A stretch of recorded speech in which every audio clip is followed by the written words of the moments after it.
ప్రభునందు ప్రియమైన జెహోజీర్లో spiritual creative members అందరికీ నా హృదయపూర్వక వందనాలండి. ఇది నిన్నకే ఏర్పాటు చెప్పిన వాక్య భాగము మత్తయి సువార్త 19వ అధ్యాయము 20వ రోజున చదువుదాము. దయచేసి వాక్యంలోకి వెళ్దాం.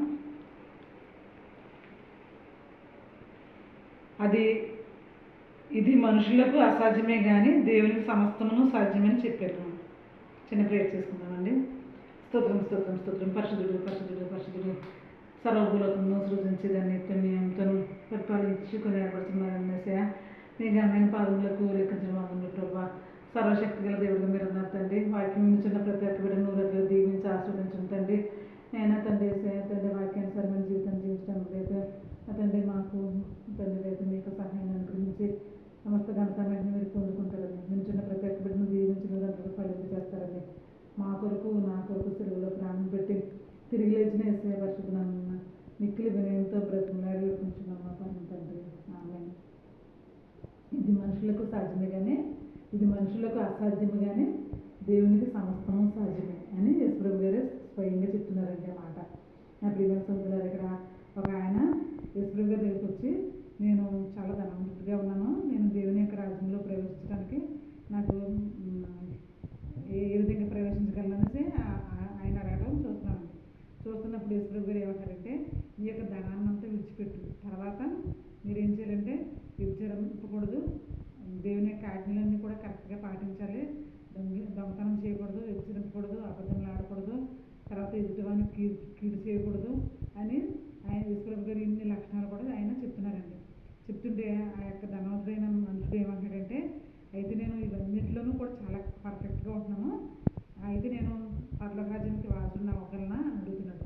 పరలోక రాజ్యంలో ప్రవేశించడానికి నేను అర్హత సాధించినట్టే కదా అని యేసుప్రభు గారిని అడుగుతున్నాడండి. నా ప్రియమైన సభ్యులారా, అయితే ఆయన అంటారనమాట, ధనవంతులు సూది బెజ్జంలో ఉంటి దూరట సులభమే కానీ ధనవంతుడు పరలోక రాజ్యంలో ప్రవేశించడం చాలా కష్టమని యేసుప్రభు గారికి చెప్తున్నారండి. కానీ ఇది మనుషులకు సాధ్యం కాదు, మనుషులకు అసాధ్యము, కానీ దేవునికి మాత్రం సమస్తము సాధ్యమే అని యేసుప్రభు గారు ఇక్కడ చెప్పడం మనం చూస్తున్నాం. నా ప్రియమైన సభ్యులారా, ఏంటంటే మనం తర్వాత శిష్యులతో చెప్తుండే యేసుప్రభు గారు, మీరు పేతురు గారు అడుగుతున్నారు అన్నమాట. పేతురు గారు శిష్యులు అడుగుతున్నారు, మేము నిన్ను వెంబడిస్తున్నాం కదా, మాకున్న ప్రతి ఒక్కటిని కూడా విడిచిపెట్టి వాళ్ళలో చేపలు పట్టుకుని జీవనాన్ని సాగించేవారన్నమాట శిష్యులందరూ కూడా. అయితే ఆ చేపలు పట్టేవారిని యేసుప్రభు గారు ప్రేమించి మనుషులు పట్టే జాలరీగా వారిని సిద్ధపాటు చేసి ఆయనకు శిష్యులుగా చేసుకున్నారండి.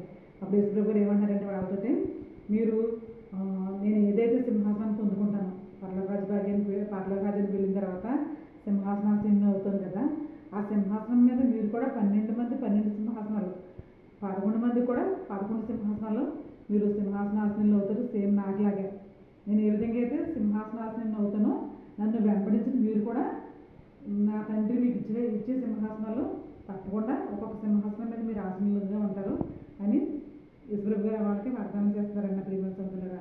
అంటే ఆయన ఉండే ప్లేస్లోనే శిష్యులను కూడా ఉంచుతారంట. ఆయన ఏదైతే సింహాసనం మీద కూర్చుంటున్నారో ఆ యొక్క సింహాసనాల మీద వీళ్ళు కూడా సింహాసనాలు ఏర్పాటు చేసి శిష్యులకి ఆ 11 మంది శిష్యులను కూడా ఆ సింహాసనాల మీద ఆసీనులుగా చేసే ఒక గొప్ప మాటను యేసుప్రభు గారు అక్కడ చెప్తున్నారండి. ఆయన అంటున్నారు కదా, ఇది మనుషులకు అసాధ్యము కానీ దేవునికి సమస్తము సాధ్యమే. ఏంటంటే సమస్తము సాధ్యము, మన శిష్యులుగా ఉన్న వీరికి పరలోక భాగ్యాన్ని, పరలోక సింహాసనాన్ని ఇవ్వటం దేవునికి తండ్రి అయిన దేవుని కుమారుడైన యేసుప్రభు గారికి సాధ్యమని చెప్తున్నారట. నా ప్రియమైన సోదరులారా, అంటే దీనికి అర్థం ఏంటంటే మనం తప్పకుండా ఇహలోకంలో ఉన్న ప్రతి ఒక్క విషయాన్ని మనం చాలా తక్కువగా ఎంచి దేవుణ్ణి ఎక్కువగా ఎంచాలండి. ఎప్పుడైతే దేవుణ్ణి ఎక్కువగా ఎంచుతామో అప్పుడు తప్పకుండా యేసుప్రభు గారు ఏ విధమైన సింహాసనం కూర్చున్నారో ఆ సింహాసనం మనకు కూడా లభిస్తుందని ఇక్కడ చెప్తున్నారు అనమాట అండి. నా ప్రియమైన సోదరులారా, అందుకే చూడండి ఇక్కడ మత్తయి సువార్త 14వ అధ్యాయంలో ఏమంటే 29వ వచనం అనమాట. ఇక్కడ ఏంటంటే యేసుప్రభు గారు ఆయన 5 రొట్టెలు 2 చిన్న చేపలు 5,000 మంది పంచిపెట్టి 12 గంపలు మిగిలిన తర్వాత ఆ సూచక్రియ చేసిన తర్వాత ఆయన ఏం చేశారంటే ఆయన ఏకాంతంగా ప్రార్థన చేసుకోవడానికి వెళ్ళారండి. వెళ్ళినప్పుడు శిష్యులు సముద్రంలోకి వెళ్ళి ఆ ధోనిలోకి వెళ్ళారు. ధోని అద్దరికి నడిపించుకుందామని ఆ ధోని ఎక్కి వాళ్ళు వెళ్తున్నారు, ప్రయాణం చేస్తున్న సందర్భంలో అక్కడ గాలి వాన రావడం జరిగింది. నా ప్రియమైన సముద్రులారా, అప్పుడు యేసుప్రభు గారు ప్రార్థన ముగించుకుని వీళ్ళ దగ్గరికి నీటి మీద నడుస్తూ వస్తున్నారండి. ఆయన నీటి మీద నడుస్తూ సముద్రం మీద నడుస్తూ వస్తున్నారు. వచ్చినప్పుడు వాళ్ళు శిష్యులు ఒక భూతమే మనిషి అని భయపడుతున్నారు. కానీ పేతురు గారు మాత్రం మన యేసుప్రభు గారి అని గుర్తుపట్టడం జరిగింది నాకు ఏమనుకుంటున్నాను. అయితే యేసుప్రభు గారిని గమనించి, ప్రభు నీవు నీళ్ళ మీద నడుస్తున్నావు కదా, నేను కూడా నీళ్ళ మీద నడుస్తాను అని పేతురు గారు అడిగినప్పుడు ఆ యేసుప్రభు గారు, రా పేతురు పర్వాలేదురా, నేను ఏ విధంగా అయితే నడుస్తున్నానో నువ్వు కూడా ఆ విధంగా నడు అని పిలిచారనమాట అండి. పిలవగానే పేతురు వెంటనే యేసుప్రభు గారిని ఫాలో అయిపోయి నీటి మీద నడిచాడండి.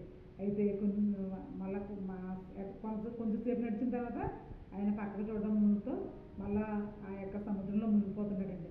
మునిగిపోసాగినే ఉంది బైబిల్లో. అయితే నా ప్రియమైన సముద్రారా, అప్పుడు ఆయన చెప్తున్నారనమాట, అల్ప విశ్వాసం కుదరదు, విశ్వాసం అనేది నిలకడగా ఉండాలని చెప్తున్నారు యేసుప్రభు గారు. నా ప్రియమైన సముద్రారా, అట్టి విశ్వాసం మనకు కావాలంటే మనం ఏం చేయాలంటే ప్రతిరోజు దేవుని ప్రార్థన చేసుకునే వరకు ఉండాలండి. చూడండి, ఇక్కడ భక్తులు చెప్తారు ఏంటంటే, మాకు పార్ట్నర్స్ వస్తారు కదండి, వాళ్ళు వాక్యం చాలా చక్కగా చెప్తారు. అందులో ఒక పార్ట్నర్ ఏం చెప్పారంటే, మనకి దేవుడు అంటే మన జీవితాన్ని చాలా పర్ఫెక్ట్గా ఈ లోకంలో ఇచ్చారండి. తల్లి గర్భంలో పుట్టినప్పుడు మనం చాలా పర్ఫెక్ట్గానే ఉన్నామండి. అంటే మనం జన్మ పాపలము కర్మ పాపలము, కానీ మనం ఏంటంటే దేవుని తెలుసుకున్న తర్వాత, బాప్తిసం పొందుకున్న తర్వాత మనం దేవుని బిడ్డలుగా మనం స్వీకరించబడ్డామండి. అయితే మనం ఏం చేయాలంటే మనం యొక్క పద్ధతిని మనం మంచిగా మార్చుకునేవారుగా ఉండాలండి. దేవుడు మనకు మంచి జీవితాన్ని ఇచ్చాడు, కానీ మనం దేవుడు ప్రారంభంలో మనల్ని మంచిగా పుట్టించాడండి. ఆయన పుట్టించినప్పుడు మనం అది లాస్ట్ కంప్లీట్ అయ్యి మనం దేవుని దగ్గర చేరే వరకు కూడా దాన్ని పవిత్రంగా మనం కాపాడుకునే వరకు మనం ఉండాలండి. మన జీవితాన్ని మనం పవిత్రంగా కాపాడుకున్నప్పుడు తప్పకుండా యేసుప్రభు గారు శిష్యులతో ఏమైతే చెప్పారో ఆ యొక్క సింహాసనాన్ని మీరు కూడా అలంకరిస్తారని చెప్పారు కదా, అట్టి రీతిగా మనకు కూడా యేసుప్రభు గారు సింహాసనాన్ని, యేసుప్రభు గారు ఏదైతే సింహాసనం మీద కూర్చున్నారో సేమ్ అదే విధమైన సింహాసనాన్ని మనకు కూడా ఇస్తారండి ఆయన. ప్రియమైన సోదరులారా, అంటే మనం జీవితంలో ఏ పనికిమాలిన పని మనం చేయకూడదండి. మన జీవితాన్ని మనమే మరల్చుకునేవారుగా మనం ఉండాలండి. ఒక మంచిగా మనం అది మాడిఫై చేసుకోవాలండి. మన జీవితాన్ని చేసుకున్నప్పుడు మనం ఏది మంచి ఏది చెడని విచేతనం కానీ మనం దేవుడు ప్రసాదించాలని దేవునికి మనం ప్రార్థన చేసుకోవాలండి. ప్రార్థన చేసుకుని మనం ఇరుగు పొరుగు వారిని కానీ, మన బంధువులను కానీ, మన రక్త సంబంధికులను కానీ, మన యొక్క భార్యలు అయితే భర్తను కానీ, భర్తలు అయితే భార్యను కానీ, ఏ విధమైన మాటలతో కానీ క్రియలతో కానీ ఏ విధంగా కూడా బాధ పెట్టకూడదండి. అలా బాధ పెట్టకుండా ఏ తప్పులు చేయకుండా మనం మంచిగా ఉండాలన్నమాట. ఏదైనా తప్పు చేయడానికి తప్పు చేసే పరిస్థితి వచ్చినప్పుడు దేవుని యొక్క సహాయం కోరాలండి. యేసుప్రభు గారు మాదిరిగా ఉన్నారు మనకు. ఆయన ప్రతి విషయంలో కూడా ఆయన మాదిరిని చూపించారండి. ఆయన ఏ శోధన వచ్చినా కూడా ప్రార్థన చేసుకున్నారో వాక్యంతో బుద్ధి చెప్పారండి ఆ శోధనకి. నా ప్రేమ సోదరులారా, అలాంటి మాదిరిని యేసుప్రభు గారు మనకు చూపించారు కనుక మనం కూడా అది కూడా అవలంబించే వరకు మనం ఉండాలండి. అందుకే మనం ఆ యొక్క ఈ గమ్యస్థానాన్ని మనం చేరాలంటే, ఆ డెస్టినేషన్ అనేది మనం చేరాలంటే ఏం చేయాలంటే మన యొక్క జీవితాన్ని మంచిగా మార్చుకుని ప్రభు దగ్గరికి మనం చేరే వరకు కూడా అది గట్టిగా చేపట్టుకుని బలానమ్మకమైన మంచి దాసుడా అని ఆ పేరును మనం గట్టిగా కాపాడుకోవాలండి.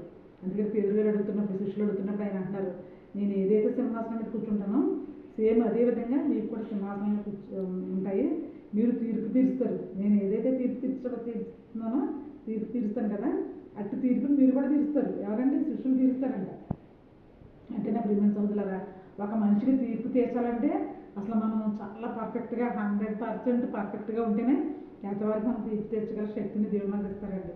అంటే ఇక్కడ యేసుప్రభు ఏం చెప్తున్నారంటే, నేను పర్ఫెక్ట్గా ఉన్నాను, నన్ను ఫాలో అయ్యే నా శిష్యులు కూడా పర్ఫెక్ట్గా ఉన్నారు కనుక మీరు అనేక మందిని తీర్పు తీరుస్తారని ఇక్కడ బైబిల్లో ఉందండి. బైబిల్లో రాసిన ఈ యొక్క మాట అసలు నిరర్ధకం కాదండి.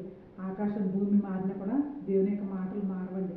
దేవుని యొక్క జీవగ్రంథంలో రాయబడ్డ ఈ మాటలు మారవండి. నా ప్రియమైన సోదరులారా, అందుకే తప్పకుండా మనం వాక్యాన్ని నమ్ముదామండి. ఏమంటే వాక్యం అంటే పరిశుద్ధాత్మ దేవుడి యొక్క ప్రేరణ ద్వారా భక్తులైన వారు రాస్తారండి వాక్యాన్ని. అందుకే ఇది దేవుని మాట అన్నమాట. బైబిల్ అనేది దేవుని యొక్క మాట.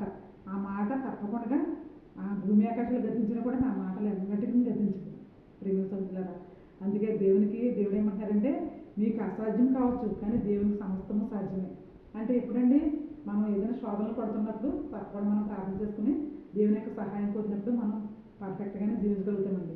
జీవించి ప్రభు యొక్క బలలో మనం పాల్గొని పంచుకునే అవకాశాన్ని దేవుడే మనకు అనుగ్రహిస్తారండి. నా ప్రియమైన సోదరులారా, అంతే చూడండి, మనం ఎదురు చేసేస్తామని మనం ఎవరికి కనపడకుండా వాళ్ళ మీద చెడ్డగా మాట్లాడుకుంటున్నాం, మనం ఎవరికి కనపడకుండా దొంగతనం చేస్తున్నాం, మనం ఎవరు కనపడకుండా తక్కువ పనులు చేస్తామనేసి అని మనం అనుకుంటున్నాం. కానీ ఆకాశము భూమి దేవుడు మనకి సాక్షులుగా పెట్టాడండి. ఆకాశం పైన ఉందండి, భూమి మన పాదాల దగ్గర ఉంది. అంటే మధ్యలో మనం ఉన్నాం. అంటే ఆకాశం చూస్తుంది, మనం ఏం చేస్తున్నామో భూమి కూడా చూస్తుందండి. చూస్తున్నప్పుడు అవి సాక్ష్యాలు చెప్తే ఏంటండి. అదే మనుషులైతే మనిషి ఉన్నప్పుడు ఒక మాట, మనిషి లేనప్పుడు ఒక మాట చెప్తాము. కానీ ఆకాశం భూమి ఆయన సొత్తు అండి, మనము ఆయన సొత్తే. కానీ మనం ఏమనుకుంటున్నామంటే సాతాను యొక్క క్రియల వల్ల మనం ఆయన దేవుని సొత్తు కాదేమో మనం అని మన ఇష్టానుసారమైన జీవితాన్ని జీవించాలని మనం అనుకుంటున్నాం. కానీ ఆకాశం భూమి దేవుని యొక్క చెప్పు చేతల్లో ఉందండి. వర్షించమన్నప్పుడు వర్షిస్తుంది. ఏమండి ఈ రోజుల్లో ఫ్లడ్స్ ఎక్కడ పడితే అక్కడ ఫ్లడ్స్ వచ్చేసినాయండి. అంటే దానికి ఏంటి అర్థమండి, ప్రజల్లో ఎక్కడైతే అవిధేయత కనపడుతుందో, ప్రజల్లో పనికిమాలినతనం ఎక్కడైతే కనపడుతుందో అక్కడ ఈ వరద అనేది దేవుడు వరదని ఆజ్ఞాపిస్తున్నాడు అనమాట. ఈ వర్షాలు అనేవి అతివృష్టి అనావృష్టి, మనకు అవసరం లేనప్పుడు కూడా వర్షాలు పడుతున్నాయి, మనకు అవసరం లేనప్పుడు కూడా వాటర్ వచ్చేస్తుంది. అంటే దానికి అర్థం ఏంటండి, మనలో ఉన్న లోపాల వలన దేవుడు మనకి అలాంటి యొక్క వాతావరణాన్ని కలగజేస్తాడు అనమాట. అందుకే మనం మన యొక్క భయభక్తులతో మనం జీవించినప్పుడు మనకి టైంకి ఏది అవసరమో అది సమకూరుస్తారండి ఆయన. ఏమండి అప్పుడు ఆయన అడుగుడి మీకు ఇవ్వబడింది, వెతకుడి మీకు దొరికిందని చెప్తున్నారు ఆయన. ఎప్పుడండి మనం ఆయన ఎందుకు నిలిచినప్పుడు, గత వారం బుధవారం చెప్పుకున్నాం మనం ఆయన ఎందుకు నిలిచినప్పుడు మీకు ఏది ఇష్టమో అది అడగండి. అందుకే ఆకాశము భూమి సాక్షులుగా దేవుడు మనకు పెట్టినప్పుడు అవి మన దగ్గర మన గురించి తండ్రి దగ్గర సాక్ష్యం చెప్తే ఇప్పుడు మనం ఎంత షేమ్ అవ్వాలో ఒకసారి చూడండి, ఎంత షేమ్ ఫీల్ అవ్వాలో ఒకసారి చూడండి. అందుకే నా ప్రియమైన సోదరులారా, ఈ రోజు మొదలుకొని మనం మంచిగా జీవిద్దామండి. నా ప్రియమైన సోదరులారా, నా ప్రాణమా యెహోవాను సన్నిధించుము, ఆయన చేసిన ఉపకారములలో దేనిని మరొకము. అండి కీర్తనలో 103 అధ్యాయంలో ఉంది, నా ప్రాణమా యెహోవాను సన్నిధించుము, ఆయన చేసిన ఉపకారములు దేనిని మరొకము. ఆయన నీ దోషములన్నిటినీ క్షమించేవాడు, నీ సంకటములన్నిటినీ కుదిర్చేవాడు, సమాధిలో నుండి నీ ప్రాణంను విమోచించున్నాడు, కరుణ కటాక్షంలో నీ కిరీటంగా ఉంచుతున్నాడు. ఏమంటే నా ప్రియమైన సోదరులారా, మనం ఎంత గొడవమైనా మనం తండ్రి నేను పాపిని అని మనం ఒప్పుకున్నప్పుడు తప్పకుండా దేవుడు క్షమించే వరకు ఉంటారండి. క్షమిస్తారు. అట్ ద సేమ్ టైం మనం ఏం చేయాలంటే వాటిని విడిచిపెట్టలేము పూర్తిగా. ఇంకా వాటి వెనక మనం చూడకూడదండి. ఇంకా నూతన సృష్టిగా మనం అయిపోవాలండి. ఏమంటే కొత్తగా ఉండాలి. కొత్తగా ఉన్నప్పుడు తప్పకుండా దేవుడు మనకి సకల ఆశీర్వాదాలు దయచేసే వరకు ఉంటారు. అందుకే యేసు గారు ఏం చెప్తున్నారంటే, మనుషులకు అసాధ్యం కానీ దేవునికి సమస్తము సాధ్యమే.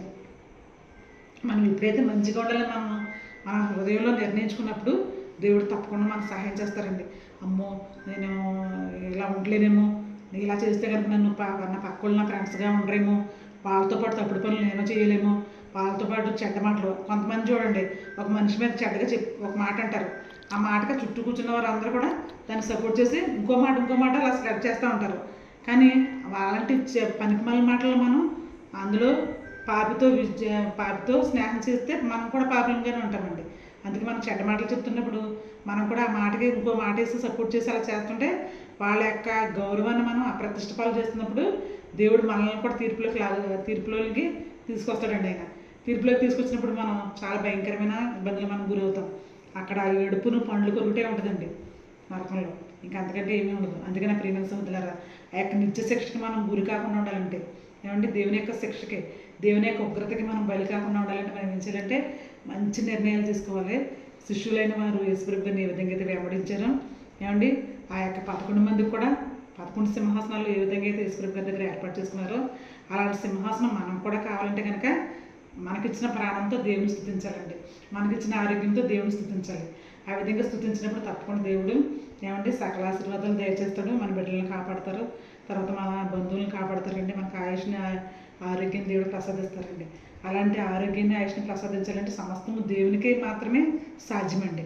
అలాంటి సాధ్యం చేయగల దేవునికి మనం ఎల్లప్పుడూ కూడా కృతజ్ఞతాస్తుతులు చెల్లించే వరకు మనం ఉండాలి. ఏమంటే ఇంకా వాక్యాన్ని ముగించబోతున్నాను. నా ప్రియమైన సోదరులారా, తప్పకుండా మనం ఏం చేయాలంటే దేవుని యందు భయభక్తులు కలిగి జీవించే వరకు మనం ఉందాం, దేవుని వెంబడించే వరకు ఉందామండి. ఈ రోజు మొదలుకొని దేవుని యొక్క కృపలో మనం భద్రపరచబడి ఎదుటివారిని కూడా ఆయన కృపకి దగ్గరగా తీసుకురావాలండి. మనం అలా తీసుకొచ్చినప్పుడు దేవుడు మనకి సకల ఆశీర్వాదాలు దయచేసేవారుగా ఉంటారు. అట్టి ఆశీర్వాదం మన అందరికీ దేవుడు ప్రసాదించి ఆయురారోగ్యాలతో సుఖ సంతోషాలతో ఆత్మీయమైన జ్ఞానంతో మన బిడ్డలని మనల్ని కూడా దీవించి ఆశీర్వదించింది గాక. ఆమేన్.